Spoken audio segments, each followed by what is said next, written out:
मित्रों नमस्कार। मैं ना सुनांजलि कथा कहानी और उपन्यास के संग के साथ पुनः उपस्थित हूँ। मित्रों इस समय मैं वाचन कर रहा हूँ उपन्यास कितने पाकिस्तान का। कितने पाकिस्तान जिसे लिखा है कमलेश्वर ने। अब तक मैं अपने वाचन के पिछले क्रम में उपन्यास कितने पाकिस्तान के भाग 18 तक का वाचन कर चुका हूँ, जिसे आप मेरे चैनल कथा कहानी और उपन्यास पर जाकर क्रमवार सुन सकते हैं।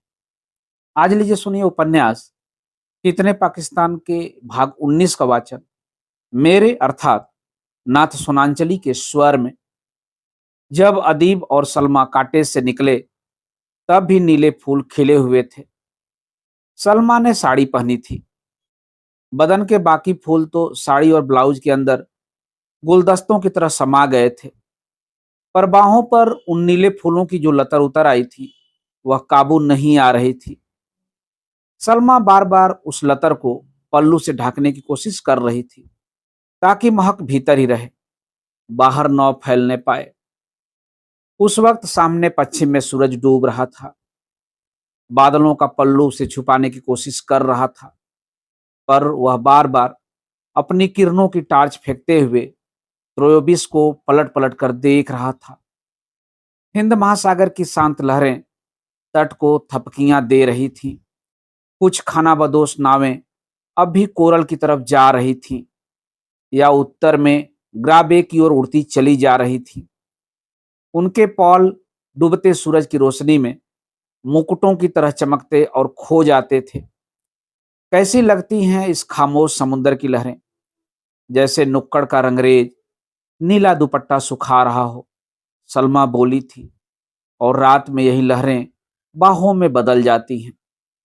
अदीब ने उसकी पीठ को लपेटते हुए कंधे पर हाथ रख लिया था और उसे लगभग लिए लिए वह गन्ने के पतवारों वाली छतरी के नीचे ले आया था। वहीं मेज पड़ी थी। खाना खाने के लिए होटल के डाइनिंग हॉल में जाना उन्होंने पसंद नहीं किया था। सूरज अब डूब गया था। चांदनी वाली सेवंती की झाड़ियों की पत्तियां उलट गई थी और नीचे सीपियों के आटे का सफेद कालीन बिछा था। कितनी अच्छी है यह रेत, पैर मैले नहीं होते। सलमा बोली ही थी कि वेटर आ गया। इंडिया भारत। हाँ, इंडिया भारत। सर, सुना है उधर भारत में बहुत बड़ा सूरज निकलता। वेटर ने दोनों हाथ फैलाकर बताया। नहीं, उतना ही बड़ा निकलता है जितना यहां बड़ा होता है, सलमा ने ही जवाब दिया था। कैसे हो सकता है मैडम? वेटर ने उसकी बात पर विश्वास नहीं किया था, लेकिन उसने आगे बहस नहीं की। आप ऑर्डर 10 मिनट बाद ले सकें तो मेहरबानी होगी, सलमा ने वेटर से कहा। वह चला गया। देखा, बड़ी संस्कृति का सूरज भी बड़ा होता है, अदीब बोला तो सलमा ने उसके हाथ पर हाथ रख लिया। धीरे धीरे उसकी अंगुलियां लहरों की तरह थरथराती रही। एक अजीब सी बात मन में आती है, धीरे से सलमा ने कहा। क्या? लगता है हम 2 सदी पहले चले हों, गिरमिटिया मजदूरों की तरह, और यहां आकर उतरे हों। उसी तरह नाव में ठेकेदार ने गिनवा दिया हो उस लाश को भी, जो रास्ते में अपना चोला बदल चुकी थी। अंग्रेज मालिक ने सेप्टिंग टैंक से नहलाकर हमें निकाल लिया हो और गले में नंबर का पट्टा पहना दिया गया हो, और तब हम गन्ने के खेतों में काम करने के लिए चल पड़े हों। पता नहीं सलमा कहाँ खो गई थी और सदियों को पुकारते दौड़ी चली जा रही थी कि तभी एक साहब आए थे। जी, मैं 1 मिनट दखल दे सकता हूँ? जरूर जरूर, बताइए। जी, मैं आपसे नहीं, इनसे बात करना चाहता हूँ। सलमा से? कीजिए। हम उस छतरी के नीचे बैठ जाएं? उन्होंने कहा। क्यों, ऐसी क्या जरूरत है? सलमा ने ऐतराज किया। कोई जरूरी नहीं कि आप मेरी मौजूदगी को महसूस करें, अदीब ने कहा तो सलमा के चेहरे पर उसे परेशानी दिखाई दी। उसी परेशानी में सलमा ने पूछा, आप कहाँ चले जाएंगे? कहीं नहीं, मैं यहीं कहीं चला जाऊंगा। जो लोग बातें छुपाकर करते हैं उन्हें नहीं मालूम कि बातें छुपती नहीं। तुम मेरी मौजूदगी जब चाहोगी मैं मौजूद हो जाऊंगा। और इतना कहते ही अदीब गायब हो गया। खैर कोई बात नहीं, जी बताइए, सलमा ने उन साहब से कहा। पहले तो मैं अपने बारे में बता दूं। मेरा नाम नईम है। मैं पाकिस्तान सिविल सर्विस में हूं। आप सीएसपी से रिटायर आफ्ताब अहमद की शायद नातिन हैं। नईम ने पूछा। जी। और हिंदुस्तानी सिविल सर्विस आईएएस के सलमान हुसैन की बेवा। सलमा ने थोड़ा तमक कर कहा। जी हाँ, जी हाँ, वह मुझे मालूम है। मैं सलमान का कजिन हूँ। मुझे मालूम है, शिमला में उनकी मौत हो गई थी और मुझे उनके घर वालों ने सलमान की कमाई की 2/3 जायदाद की विरासत से बेदखल कर दिया था, एक झूठी विल बनाकर। सलमान ने गुस्से से कहा। हाँ, कुछ कुछ तो मुझे मालूम है। हिंदुस्तान की सारी और पूरी खबरें तो मिलती नहीं। नहीं बोले। तब तो शायद आपको यह भी नहीं मालूम होगा कि आपके खानदान वालों ने मुझे अदालत में घसीटा था और सलमान की मौत का इल्जाम मुझ पर लगाया था।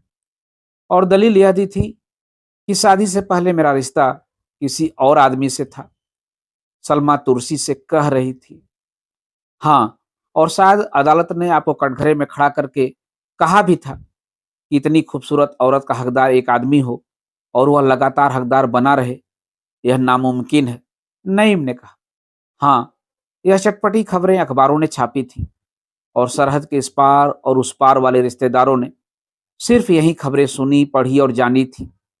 और फिर आप नौकरशाहों का कुनबा तो एक है, फिर वह चाहे हिंदुस्तान के आईएएस हों या पाकिस्तान के सीएपी। सलमान ने जहर बुझे लहजे में कहा। तो नईम कुछ अचकचा के रह गया। नहीं, ऐसा तो नहीं है। ऐसा ही है नईम साहब। आपके कुनबे से छिटक कर अपनी मर्जी का मालिक कोई भी मर्द आजाद हो सकता है, पर औरत को आप अपने कुनबे की जायदाद समझते हैं।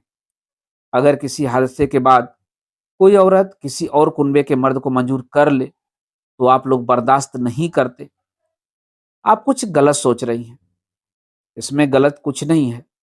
पहले तो आप औरत को अपने कुनबे में घेर कर रखना चाहते हैं, फिर खानदान का वास्ता देते हैं, और जब कुछ भी कारगर नहीं होता तो मजहब का वास्ता देते हैं। हाँ, शायद आप ठीक कह रही हैं। आप अब भी मुसलमान तो हैं ही, लेकिन एक हिंदू मर्द के साथ जो रास्ता आप तलाश रही हैं वह कुफ्र है। नईम ने सख्ती से कहा। तो आप यहां भी वही घटिया बात ले आए। क्या दिली रिश्ता कायम करने से पहले कभी किसी ने पूछा है कि तुम्हारा मजहब क्या है? क्या आप कुदरती मोहब्बत और मजहबी मोहब्बत में फर्क नहीं कर सकते नईम साहब? किसी भी मजहब से पहले कुदरत है। सलमा बोली तो नईम लाजवाब सा हो गया। मैं कहना सिर्फ इतना चाहता हूं कि मैं एक हिंदू के साथ अपनी दिली, जिस्मानी और रूहानी खुशी का रास्ता न तलाशूं। आपके सामने एक बेटा भी है। सोचिए उसका क्या होगा। वह मेरा बेटा ही सही, पर मर्द को जीने के लिए कहीं मुश्किल नहीं होती। मैं एक दोस्त और रिश्तेदार की तरह आपको राय देता हूं कि बेहतर होगा आप अपने बेटे के साथ अपने नाना के पास पाकिस्तान लौट आए। नईम ने कहा। आप तो बिल्कुल यजीद की तरह पेश आ रहे हैं। यजीद की तरह? मैं समझा नहीं। आप समझ रहे हैं। यह आप क्यों मंजूर करना चाहेंगे? यजीद ने भी हजरत हुसैन को मदीने से इराक आने की दावत दी थी और करबला के मैदान में उन्हें भूखा प्यासा रखकर आखिर उनका कत्ल कर दिया था। आपका बुलावा यजीद का बुलावा है और आपका पाकिस्तान मेरा करबला ही बन सकता है, जहां आप मुझे हर तरह से भूखा रखकर अपनी हवस का शिकार बना सकते हैं और जिंदा रहते हुए भी एक गैर कुदरती मौत मुझे दे सकते हैं। हजरत हुसैन तो सिर्फ करबला में ही शहीद हुए थे, पर मुसलमान औरत के लिए तो आप लोगों ने पूरी जिंदगी ही एक करबला बना रखी है। सलमा के भीतर एक जलजला उठ रहा था। वह चीख पड़ी। क्या है वह खास चीज जो एक मुसलमान मर्द औरत को दे सकता है, जो गैर मुस्लिम नहीं दे सकता? इस्लाम ने औरत के लिए जो दर्जा तजवीज किया है वह किसी और मजहब के पास नहीं है।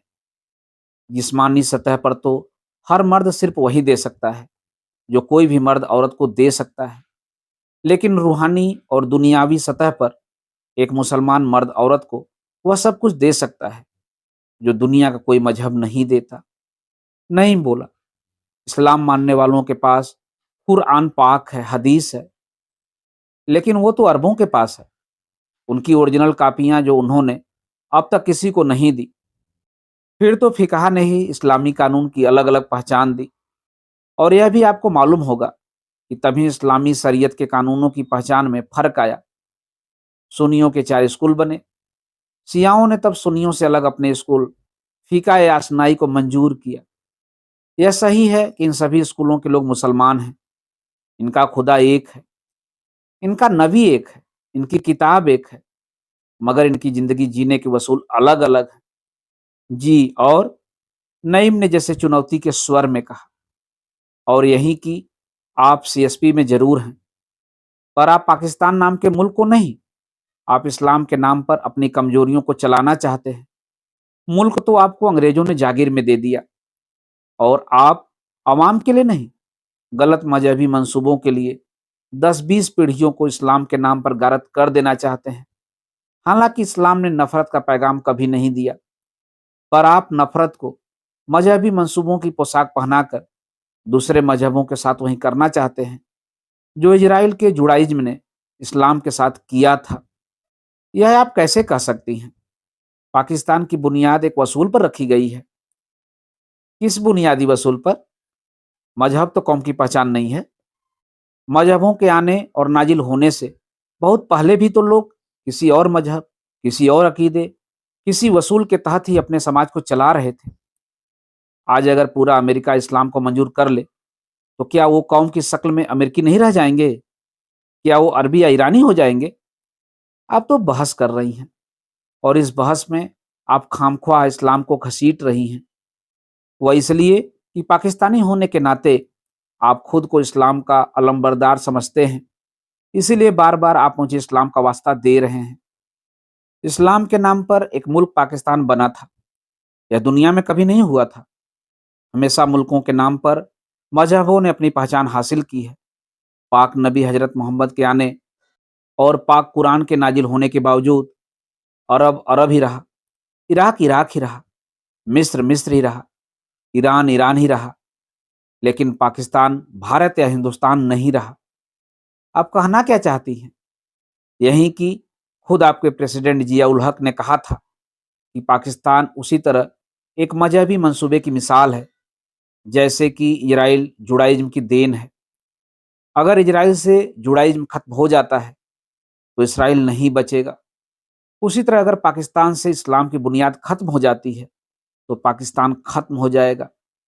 मज़हब खत्म हो जाते हैं नईम साहब, पर कौमें तो खत्म नहीं होती। क्या ईसाइयत कौमें खत्म करवा सकी? कौम का तसव्वुर ही अलग है। क्या बौद्ध धर्म आने के बाद चीन, Japan, Cambodia, Burma, Sri Lanka, Indonesia की कौमों को कोई बदल सका? उनमें भी बहुत से ईसाई और मुसलमान बन गए, पर क्या मज़हब कौम को तोड़ पाया? आप बेहूदी बहस कर रही हैं। नईम ने कहा, आप इस वक्त मॉरिशस में अकेले हैं। आप मेरे मौत फरमाए खाविंद सलमान हुसैन के कजिन हैं। अगर मैं इस्लाम के नाम पर अदीब को छोड़कर अभी इसी रात आपके साथ सो जाऊं, तो शरीयत, हदीस और पाक कुरान शरीफ सब मेरा साथ देने लगेंगे, क्योंकि आप इन पाक वसूलों को इंसानी पहचान से अलग करके इस्लामी पहचान देकर अपने लिए महदूद कर लेना चाहते हैं। इसलिए नईम साहब, आप मुझे मजहब का वास्ता मत दीजिए। हर मजहब में आप जैसे घटिया और कमीने लोग मौजूद हैं, जो अपनी जिस्मानी ख्वाहिशों के लिए मजहब का इस्तेमाल एक तमंचे की तरह करते हैं। यह तमंचा आपकी पैंट के नेफरे में कैद है और कुलबुलाता रहता है, और इसकी ज़रूरत के मुताबिक आप लोग मजहब का वास्ता देते रहते हैं। सलमा चीख रही थी। आप निहायत बेहूदी औरत हैं। नईम गुस्से से मेज पर मुक्का मारकर चीखा था। आप निहायत बेहूदे आदमी हैं, जो पाकिस्तान के नाम पर एक बड़े मजहब को निहायत छोटे दायरे में कैद करना चाहते हैं। मेरा इस्लाम इतना घटिया मजहब नहीं है। आपने पाकिस्तान के नाम पर एक पुख्ता कौम को बांटा, और आप अब मुझे एक फरीक को फिर मजहब के नाम पर किसी दूसरे से अलग करके मेरे वजूद को तकसीम करना चाहते हैं। सलमा चीखी तो कोहराम सा मच गया। नईम हड़बड़ा गया और वह जैसे तैसे अपने को संभालता हुआ उठ गया। उठ क्या गया, भाग सा लिया। उस वक्त चाँद निकल आया था। तट से लगे सागर की सतह झिलमिलाती पन्नी में बदल गई थी। रेत भुड़-भुड़ की तरह चमक रही थी। और सागर से आती हवा चांदनी को दुपट्टे की तरह लपेटे इधर उधर टहल रही थी। सेवंती के पौधों की पत्तियां पलट चुकी थीं और हल्के हल्के ताली बजा रही थी। सौ पाइन की झुमरें कुछ गुनगुना रही थीं और दूर गन्ने के खेतों के पत्ते गोटे की किनारियों की तरह आपस में उलझ रहे थे। आज पूरे चांद की रात थी। सलमा का तमतमाया चेहरा उस चांदनी में टीन की चादर की तरह चमक रहा था। नईम साहब न जाने कहाँ गायब हो गए थे। त्रोबिस में सन्नाटा था। पता नहीं बाकी लोग कहाँ छुप गए थे। झिलमिलाती पन्नी वाले पानी पर कुछ बोट्स थाप देते हुए थरथरा रही थी। दूर काली जेटों की जाली पर चांदी की बर्फियां बिछी थीं। लावे की कत्थई चट्टानें सुस्ताते हिरणों की तरह बैठी थीं और पानी के भीतर छोटी छोटी मछलियों के झुंड मोतियों की चादरों की तरह आते और पलटकर चले जाते थे। आखिर अदीब को अनंत से निकलकर सलमा का ख्याल आया कि वह बिल्कुल अकेली है। अदीब पास पहुंचा और जैसे ही उसने सलमा को छुआ, वह रेत की मीनार की तरह बिखर कर उसके वजूद में समा गई। अदीब ने रेत के एक एक कण को सहेजा, फिर उसे जोड़ा, हर कण को उसकी जगह रखा, तो सलमा फिर ज्यों के त्यों बनकर खड़ी हो गई।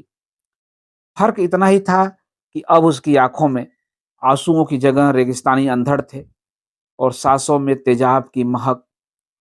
अदीब ने उसे झकझोरा, सलमा, आखिर तुम्हें क्या हुआ है? कुछ नहीं अदीब।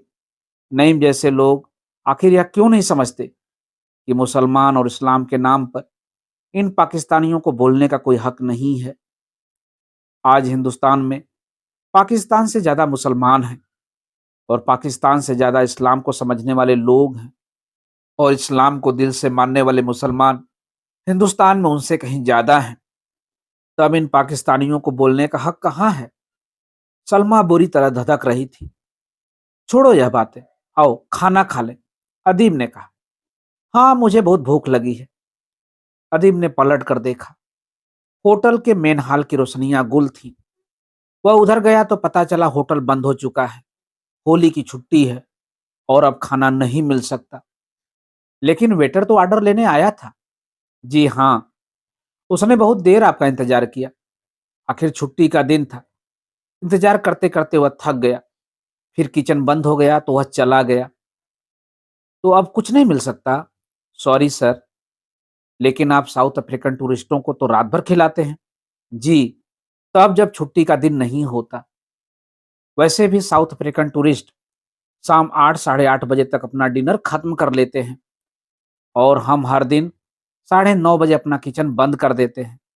अब तो साढ़े 11 बज रहे हैं।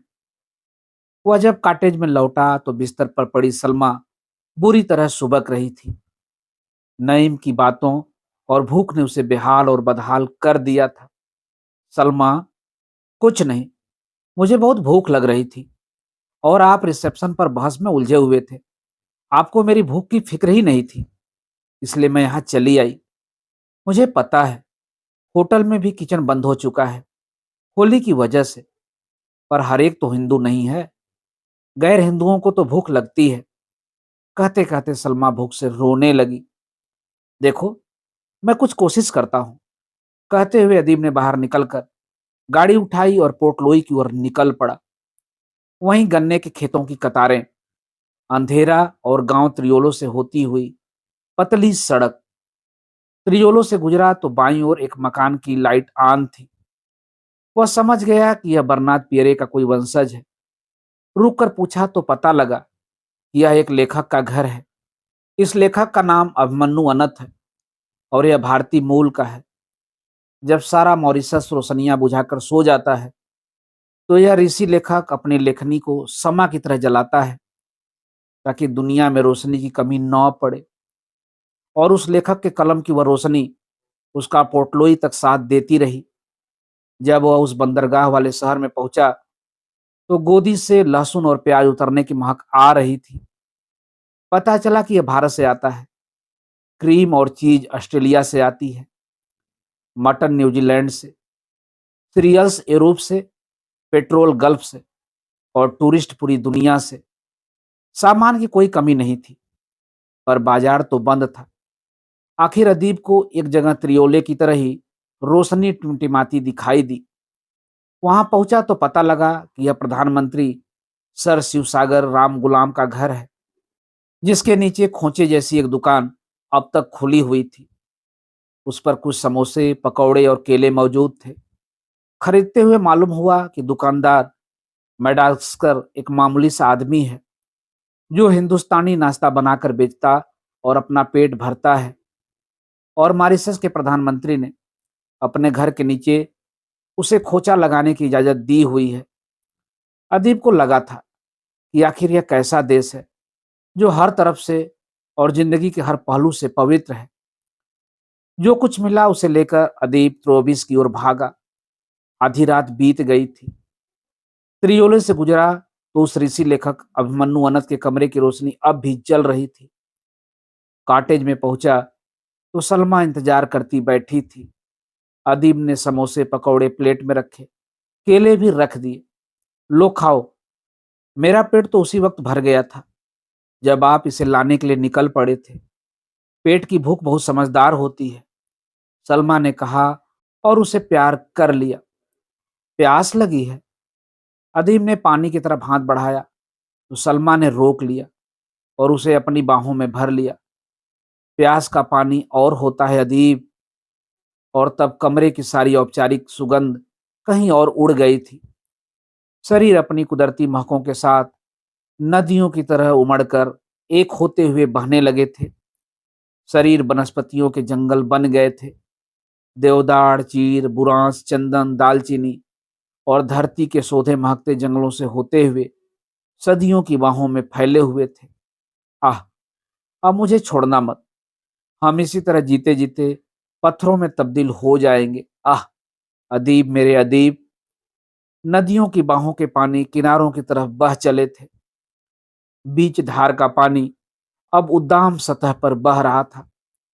एक बात कहूं, आपके पसीने की तरह यह भी खारा है। या खुदा, या मेरे परवरदिगार, मुझे मुश्किल से मिली इस रूहानी खुशी से महरूम मत करना। मेरी जिस्मानी खुशियों पर चाहे जो पाबंदियां लगा दे मेरे खुदा, यह मुझे मेरा हासिल मिला है। परवरदिगार, खैरात में इतनी बड़ी दौलत नहीं मिलती। शायद यह खैरात नहीं, मेरा हासिल है। इसमें मुझे जी लेने दे। आमीन। यह आमीन आपने बोला था? सलमा ने चौंक कर पूछा। नहीं तो कोई तीसरा शायद लगातार हमारे साथ है, जो हमें एक सा नाश्ता देता है, एक से सपने देता है। अदीब बोला। अदीब?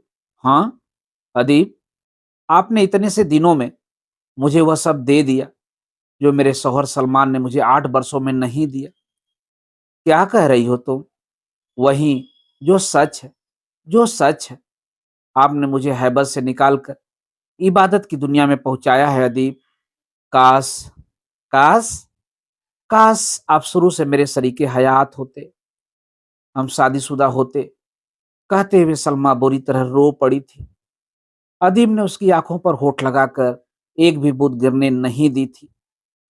तुम्हारे आंसू तो मेरे पसीनों की तरह खारे नहीं, ये दजला, फरात, नील और गंगा के पानी की तरह मीठे हैं। अदीब ने उसे बाहों की रेशमी बंदिश में लेते हुए कहा था। आप उस साल कहाँ थे? किस साल? जिस साल सलमान से मेरी शादी हुई थी। तब मैं तुम्हारी कोठी के कोने पर एक पेड़ की तरह खड़ा जी रहा था, जिसकी शाखों में बारात के स्वागत की चांदनी और बल्बों की सुतलियां बांधी गई थी। अदीब ने पेड़ की तरह उदासी से हंसते हुए कहा था। पर तब मैं लाचार था, और तब मैंने तुम्हें तुम्हारी खुशियों के लिए खुला छोड़ दिया था। हाँ, ऐसा नहीं है कि सलमान ने मुझे खुशियां नहीं दी, लेकिन कुछ ऐसी बातें भी दी जिनके बारे में सोचती हूं तो समझ में नहीं आता कि उस 8 साल की जिंदगी के बारे में कहाँ तक सोचूं। अदीब, सच कहूं, सलमान का चेहरा मैं उनकी मौत के बाद भी खोजती रही, पर कोई एक चेहरा कभी मेरे सामने नहीं आया। हर औरत की शायद यही कमजोरी है कि वह एक चेहरे वाले आदमी को खोजती है। सलमा, मेरे भी अगर ज्यादा चेहरे नहीं तो भी 2 चेहरे तो हैं। एक वह जो मेरी बीबी के साथ जुड़ा है, और दूसरा वह जो तुम्हारे साथ जुड़ गया है। अदीब ने कहा। उसकी असलियत मैं जानती हूँ अदीब। क्या? यही कि न आप मुझे छोड़ सकते हैं, न अपनी बीबी को। यह तुम कैसे जानती हो? ऐसे कि मैं आपको जानती हूँ। आप अपनी हसरतों की सजा किसी दूसरे को कभी नहीं दे सकते। यह मैं बखूबी जानती हूँ कि आप अपनी हसरतों के लिए जिएंगे, उन्हें जिलाएंगे। आप अपनी हसरतों को रेगिस्तानों के पार ले जाएंगे, उनमें उबेंगे, दुख उठाएंगे, लेकिन उनका दुख किसी और को कभी नहीं उठाने देंगे। सलमा ने उसकी आंखों में झांकते हुए कहा था, तुम कहना क्या चाहती हो? यही कि आप अपनी बीवी शांता को मेरे लिए छोड़ सकते हैं, लेकिन आप उन्हें अकेला नहीं छोड़ सकते, क्योंकि आप अपनी हसरतों की सजा खुद को दे सकते हैं, शांता को नहीं। इसलिए मुझे भरोसा होता है कि आप मुझे भी नहीं छोड़ सकते। अगर आप शांता को छोड़ सकते होते, तो आप मुझे कभी भी छोड़ सकते हैं। सलमा ने अदीब के पैरों पर हाथ रख लिए थे। सलमा, तुम क्या हो, औरत या फरिश्ता? अदीब, सोचती हूँ तो थोड़ी घबराहट होती है कि मुझे मेरे मजहब के नईम की तरह लोग मजहब के नाम पर आपके साथ जीने नहीं देंगे। आप ऐसा करो क्या कि सिर्फ जीने के लिए मैं हिंदू बन जाऊं और आप मुसलमान हो जाओ, क्योंकि मुसलमानों की जहनीत यह तो मंजूर कर सकती है कि कोई मुसलमान मर्द हिंदू औरत को ब्याह ले, पर कोई हिंदू मर्द मुसलमान औरत को बिस्तर तक ले जा सके, यह उन्हें मंजूर नहीं। तो क्यों न हम सिर्फ अपनी जिंदगी जी सकने के लिए अपने मजहबों को बदल लें, ताकि इन्हें चैन पड़ जाए। नहीं तो नईम जैसे लोग हमें जीने नहीं देंगे। मित्रों, अभी आप सुन रहे थे उपन्यास कितने पाकिस्तान के भाग 19 का वाचन मेरे अर्थात नासुरांचली के स्वर में। मित्रों, उपन्यास कितने पाकिस्तान के आगे के भागों का वाचन आप मेरे वाचन के अगले क्रम में सुन सकते हैं। तो जुड़े रहिए कथा कहानी और उपन्यास के साथ। धन्यवाद। नमस्कार।